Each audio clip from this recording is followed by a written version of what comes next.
Bonjour à tous, vous êtes donc sur Classico qui revient sur la 30e et dernière journée de la Botola Pro 1.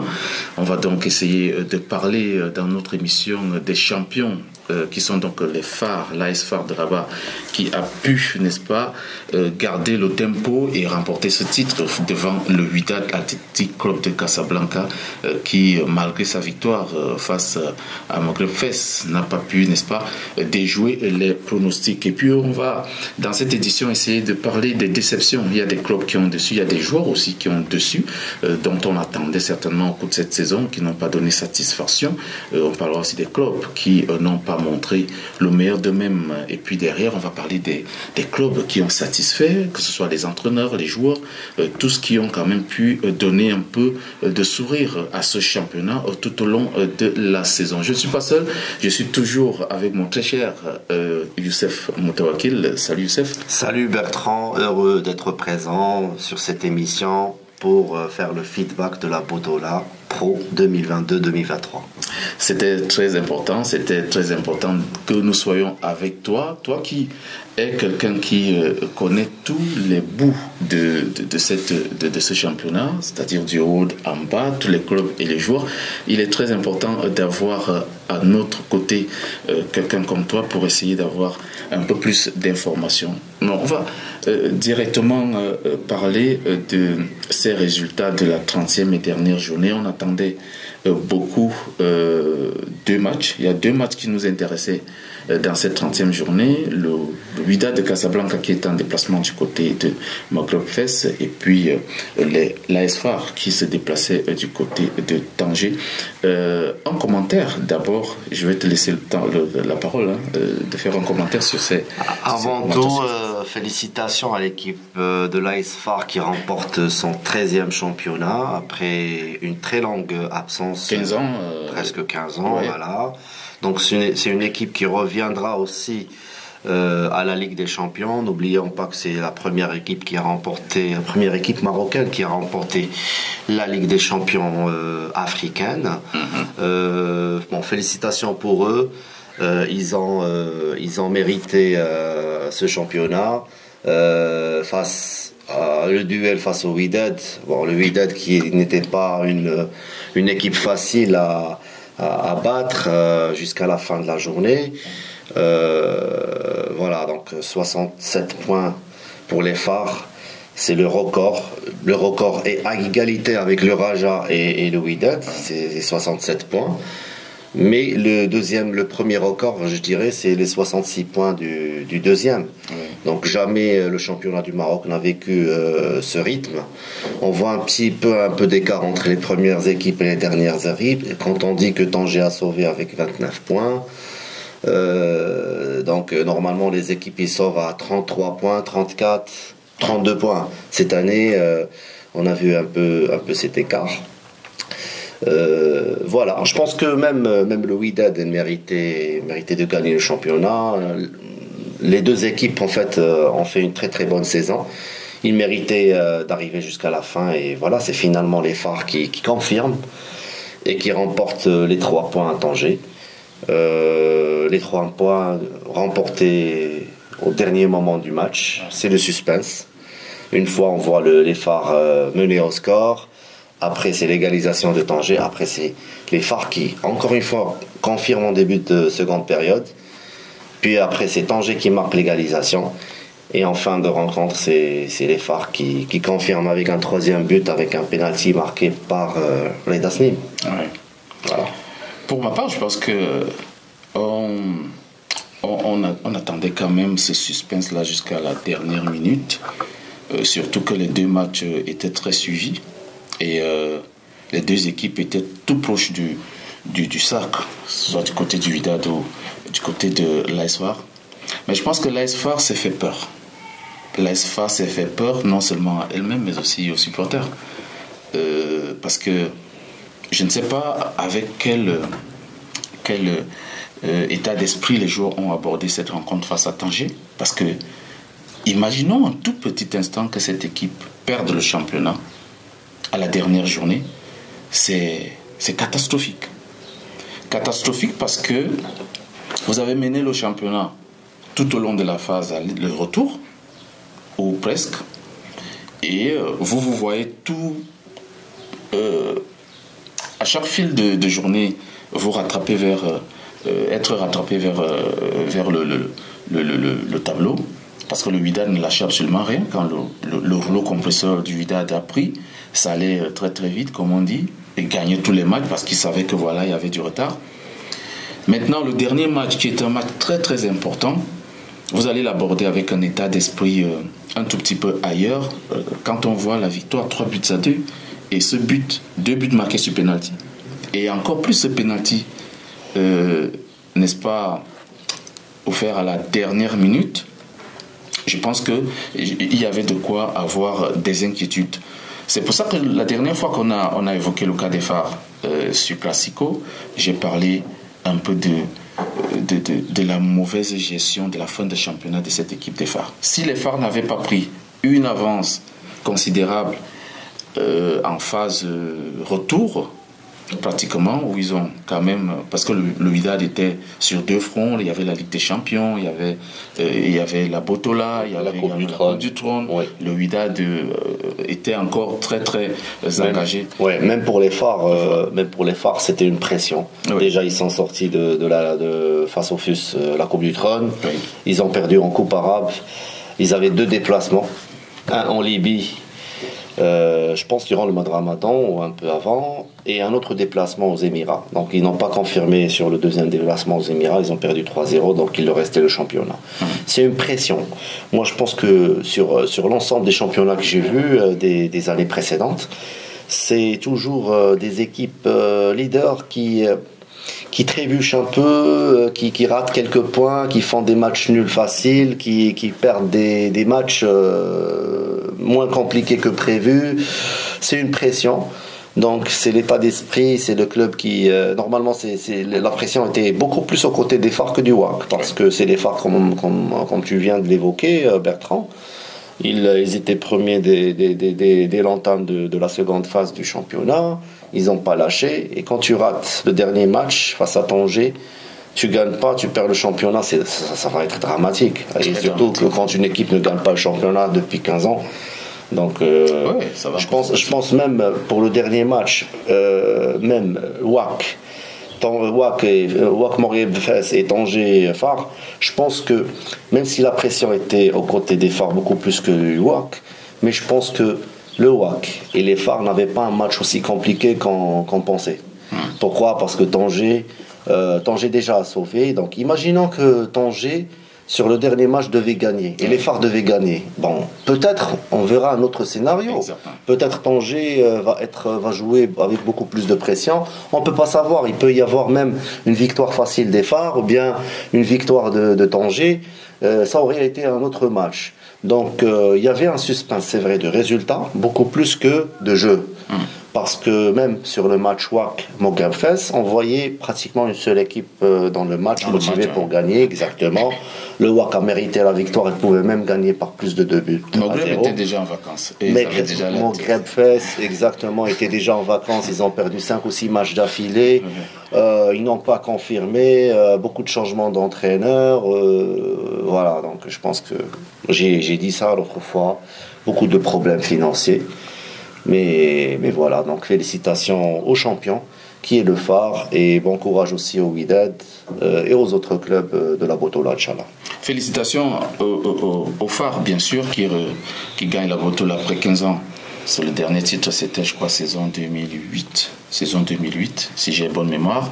Et cette équipe revient, mais je pense qu'il y a aussi lieu de féliciter la direction de cette équipe, qui a quand même su mettre les moyens et les profils de joueurs et d'entraîneurs qui, quand même, durant 3-4 ans, ont succédé au banc de touche de cette équipe, qui ont quand même su petit à petit mettre en place une certaine philosophie, que ce soit dans le jeu comme dans je dirais... même dans le comportement des joueurs, l'idéologie ou la philosophie de cette équipe. Et je pense quand même que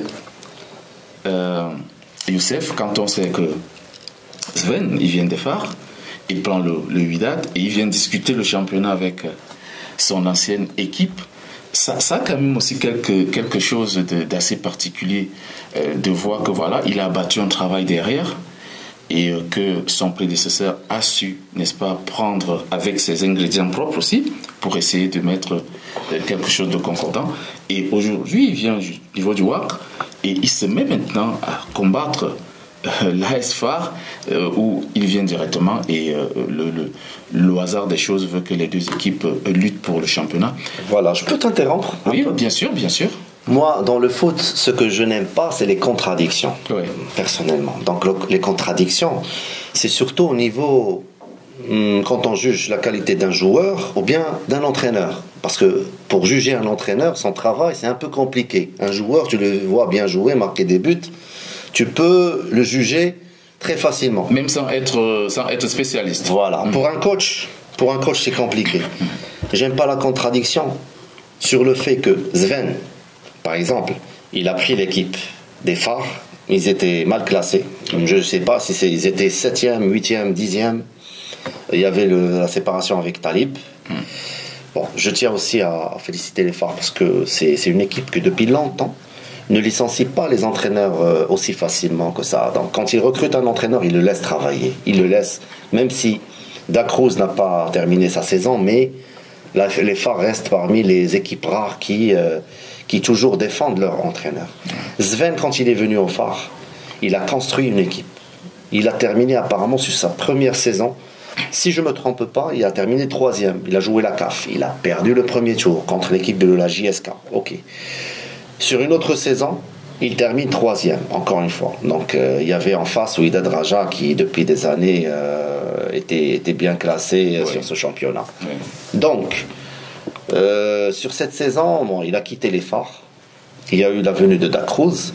Mais Dacruz et Serrej, ils ont complété le travail de Sven fait depuis 2 ans.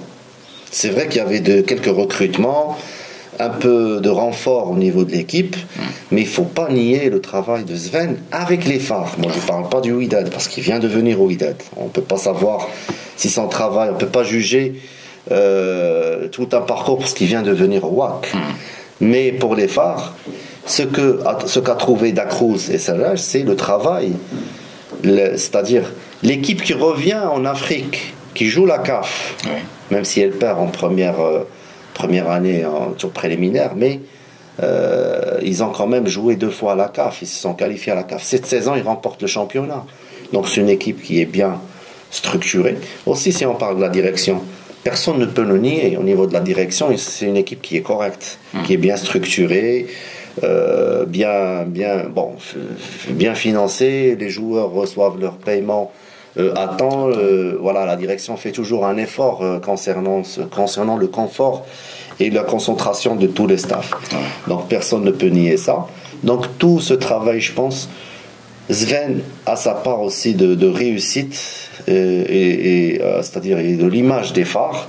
Aussi bien, il ne faut pas oublier le staff actuel des phares. C'est pas que moi je parle de Sven qui a donné aussi un peu pour les phares, mais actuellement on voit aussi qu'il y a un entraîneur connu au Maroc, c'est Hossein Ammouta, qui a entraîné au Qatar, qui a entraîné à Khmisset, qui a entraîné au WAC, qui a remporté une Ligue des Champions, une Botola avec un effectif moins que l'actuel.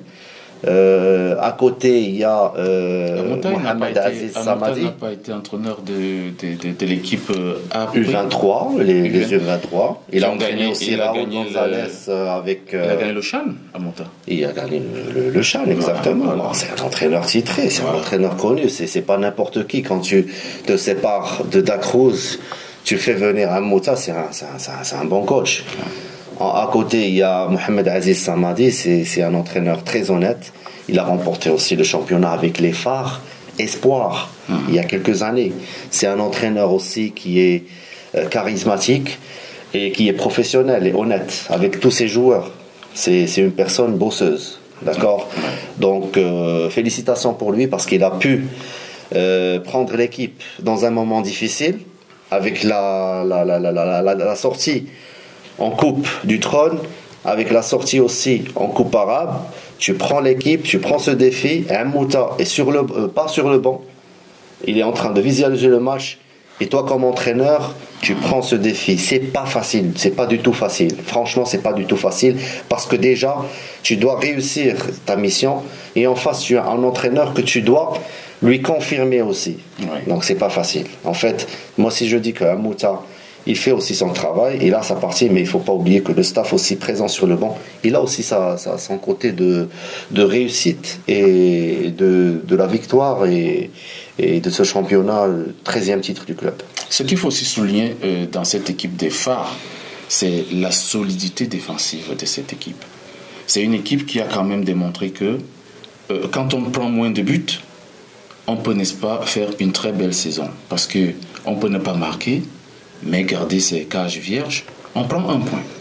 Et toujours, c'est avec cette philosophie que j'ai remarqué, les phares se sont un tout petit peu conformés. Il fallait mettre la base solide au niveau de la défense, prendre moins de buts lorsqu'on finit un championnat avec 3 défaites et seulement 19 buts encaissés. Je pense quand même que c'est l'une des meilleures défenses du championnat, si ce n'est la meilleure. Et après, c'est une équipe qui a aussi quand même pris des match par match, pour essayer d'avancer avec pratiquement 20 victoires sur les 30 possibles.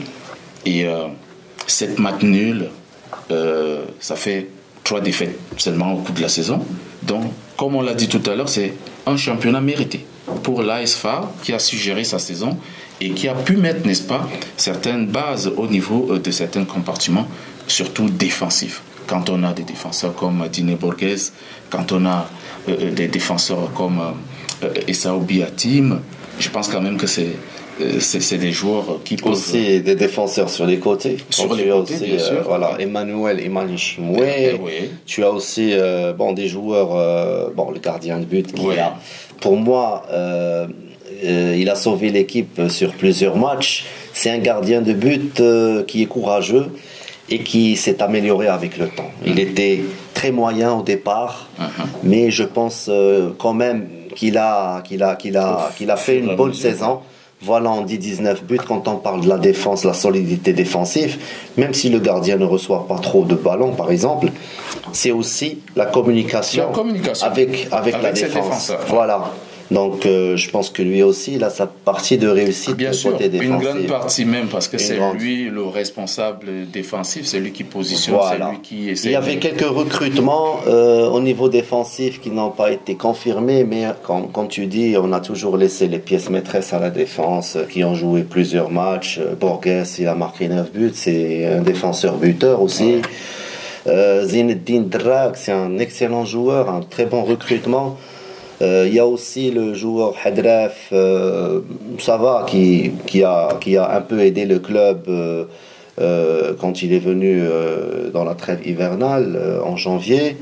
Reda Slim, n'en parlons pas, c'est un joueur qui bouge trop sur les côtés, qui provoque des coups francs, des pénaltys. C'est un joueur qui embête un peu les défenses adverses. Ouais.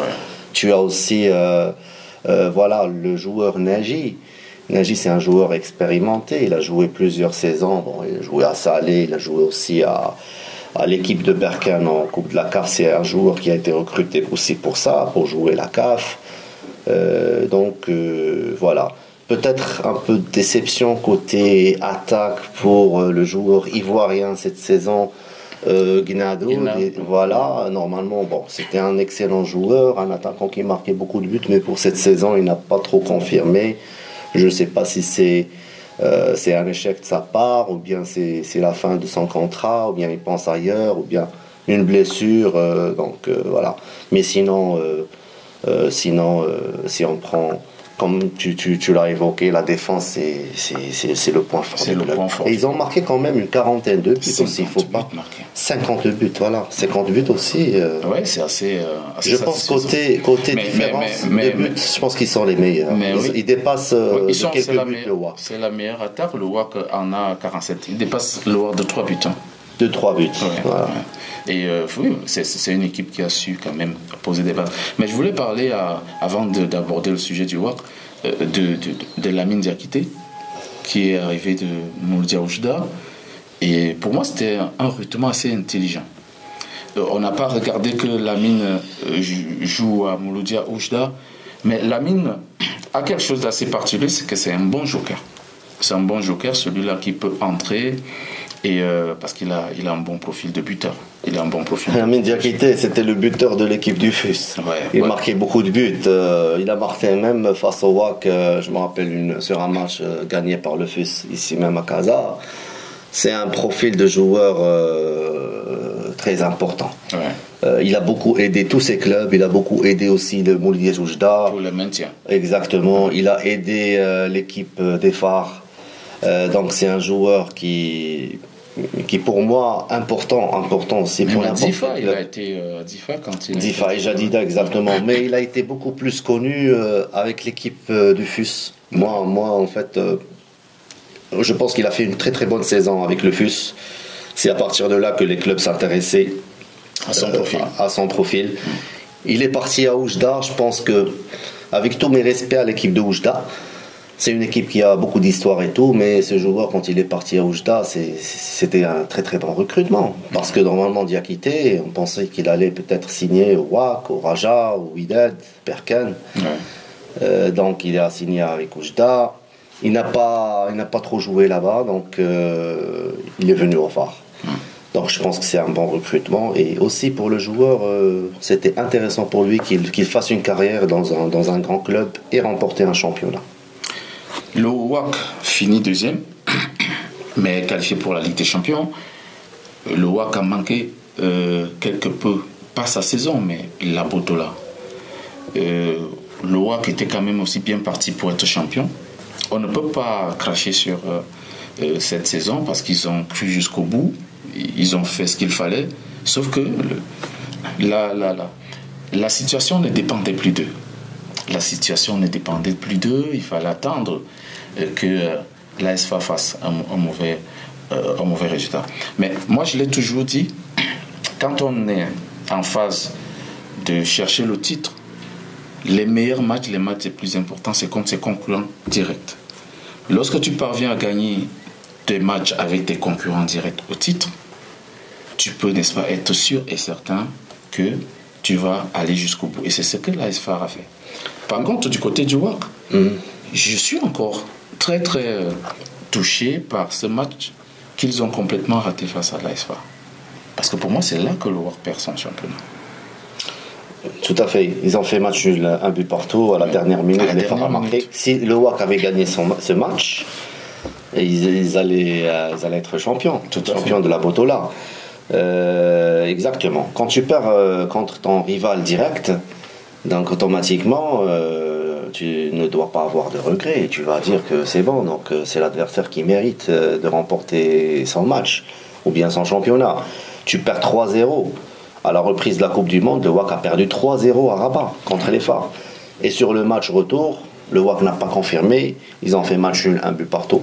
Donc automatiquement, voilà. Donc, je pense que toute l'année se résume sur ces deux matchs. Chapeau pour ces deux clubs parce que le WAC n'aura pas de regrets parce que tu arrives à 66 points normalement dès le départ de la saison. Quand tu dis que c'est bon, moi je prends 66 points, c'est remporter le championnat. Mais en face, tu avais un club qui t'a causé des problèmes. Normalement, sur les dernières saisons, aucun club n'arrivait à 66 points comme deuxième. On n'arrivait même pas à 60 points. On arrivait à peut-être à 56, 57, 58, maximum 60 points. Mais 66 points, je pense que c'est voilà. Donc le WAC, je pense pas qu'ils auront beaucoup de regrets. On a vu même le public qui applaudissait à la fin du match ses joueurs. Donc pourquoi? Parce qu'en face tu avais une équipe qui t'a créé des problèmes dès le départ de la saison. Les Phares n'est pas venu à la fin du championnat pour faire ça, mais c'est dès le départ du championnat, ils ont gagné beaucoup de matchs, ils ont gagné en déplacement. Donc c'est une équipe qui mérite de remporter ce titre. Bien évidemment. Voilà. Bien évidemment. Voilà. Notons que l'écart, ce n'est que d'un point. D'un point. Voilà. Toi, tu es 66 points deuxième. Pour moi, tu as remporté le championnat. Mais en face, tu as une équipe qui a remporté 67 points. Donc, voilà, on ne peut pas dire que c'est pas mérité. On peut pas parler aussi de penalty sifflé, penalty non sifflé. Non, pour être clair et honnête, On résume toute la saison sur les matchs aller-retour. WAC Phare, c'est bon, c'est fini. Parce que c'est un point de différence. Le WAC n'a pas confirmé lors du match retour, il a fait match nul. Donc je pense que c'est sur ce match que le WAC a perdu le championnat. Voilà, les deux équipes vont donc jouer la Ligue des Champions. Des bons représentants pour le Maroc l'année prochaine. Et je pense quand même que l'AS Phare a joué la Coupe de la CAF cette année. Ils font un bond en avant, ils vont jouer la Ligue des Champions. Ça veut dire que c'est une équipe qui monte crescendo et qui grappille un tout petit peu. Crescendo en italien, italiano, crescendo en espagnol. Oui, et c'est très intéressant de voir des équipes monter là. On sait d'où elles viennent. On sait que les Phares ont bossé pendant 15 ans. Ils ont passé le temps à travailler pour atteindre le niveau qu'ils ont aujourd'hui et commencer à être africains. L'année passée, c'était la Coupe de la CAF. Cette année, c'est la Ligue des Champions, donc c'est mérité. Et le WAC qui confirme encore sa présence en Ligue des Champions depuis chaque année.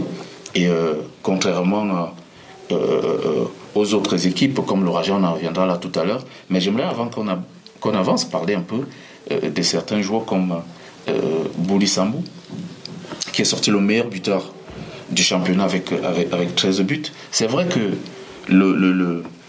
on regrette encore le quota, pour moi, il n'est pas assez pour un attaquant. C'est pas assez comment dirais-je, je ne dirais pas méritant, mais assez frappant.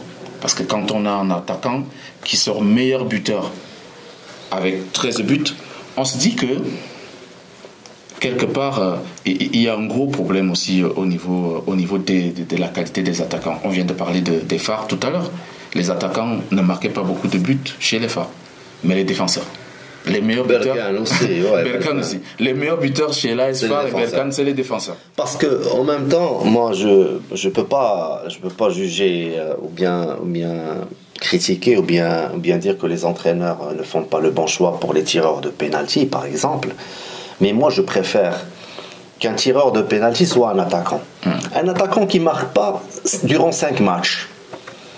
Quand son entraîneur le voit marquer, il est très content. Pourquoi ? Parce que son joueur reprend confiance. Oui. Ça, pour n'importe quel entraîneur, en amateur ou bien en professionnel. Ça, on le voit même avec le Barça, avec l'Atlético, le Real. On voit la réaction des entraîneurs. Par exemple, Simeone, moi je l'ai vu plusieurs fois. Oui. Faire rentrer par exemple un joueur qui ne marque pas durant 8 matchs, 7 matchs, quand il rentre et il marque, il est très content. Sa joie, c'est pas la joie mais même pour le joueur qui a marqué. Donc, tu as des attaquants qui ne marquent pas, parce que quand tu dis Bouli Sambou, 13 buts, il est passé par des moments difficiles au début de saison. En fin de saison, il ne marque pas. Mais quand tu lui donnes, par exemple, un penalty, il le marque, il reprend confiance. Automatiquement. Un attaquant, il vient pour des objectifs à la fin de la saison. Une prime. Une fois tu arrives à 15 buts, tu auras cette prime. Tu arrives à 10 buts, cette prime. Tu vois ? Parfois, des négociations se font comme ça pour les attaquants. Fait, bien sûr. Le nombre de buts marqués jusqu'à la 15e journée, ou bien jusqu'à la 30e journée. Tu ne lui donnes pas des pénaltys, automatiquement c'est Gebran qui les marque. Gebran, c'est un bon tireur de pénalty. Ça, on peut pas critiquer ce genre de point, mais c'est juste que nous, on préfère voir peut-être des attaquants qui sont des tireurs de pénalty pour un petit peu augmenter la cadence des buts marqués. Parce que à la fin de la saison, bon pour le championnat. C'est aussi bon pour le championnat, parce que même en Europe, tu vois Lewandowski qui prend les pénaltys. Ouais, voilà, pour aller à 30 buts. Exactement. Tu avais Messi, tu avais aussi Cristiano Ronaldo. Tu n'as pas Marcelo qui va marquer les pénaltys. Ou bien, je sais pas, Toni Kroos, ou bien un milieu. Bon, c'est un attaquant qui marque. Et aussi, c'est très important pour les entraîneurs. Parfois, des joueurs ne marquent pas assez de buts. C'est lui qui doit marquer des pénaltys. Parce que la pression des buts est aux côtés de l'attaquant beaucoup plus que le défenseur. Un défenseur, si jamais il marque aucun but durant toute la saison, ça peut passer. Mais pour un attaquant, ça passe jamais. Exactement. Donc félicitations quand même à Bouli Sambou qui a pu réussir à décrocher le titre de meilleur buteur de la Botola. Avec 0 penalty. Mais notons qu'il Axel Meillet, pardon si je me rappelle, Axel Meillet, il avait terminé la saison dernière buteur du championnat. Oui. Il avait marqué plusieurs penalties. J'ai pas en tête le nombre de penalties, mais il avait marqué. Je ne sais pas si c'est 6 penalties ou 7 penalties. Ouais. Il était buteur. Et en le recrutant au Raja, il y avait des critiques. J'ai entendu ça sur une radio. Ils ont parlé de ce point-là. Ils ont parlé d'un attaquant buteur, mais il a marqué combien de pénaltys? Justement, on reviendra sur des cas comme celui d'Asselme tout à l'heure dans cette émission, parlant quand même aussi au niveau des buteurs que c'était aussi un tout petit peu serré, parce que Sambo termine avec 13 buts. Le deuxième, c'est Anouri du FUS, avec 11 buts, au même titre que Slim, qui joue à ASFA, qui a marqué le doublé lors de la dernière journée. Ça fait quand même du coude à coude entre ces trois hommes. Notons que derrière, Dine Borges est tout à l'affût aussi avec 9 buts. C'est un peu pour dire aussi que dans ce championnat, tout le monde était capable de marquer. Tout le monde. Et c'est ça, moi, j'aime aussi cette attractivité, cette manière aussi de mettre un tout petit peu la concurrence dans une équipe pour dire, voilà, il n'y a pas que les attaquants, mais les défenseurs peuvent aussi marquer. Sauf que, comme tu l'as dit tout à l'heure, on sait que le rôle de l'attaquant, c'est de marquer les buts.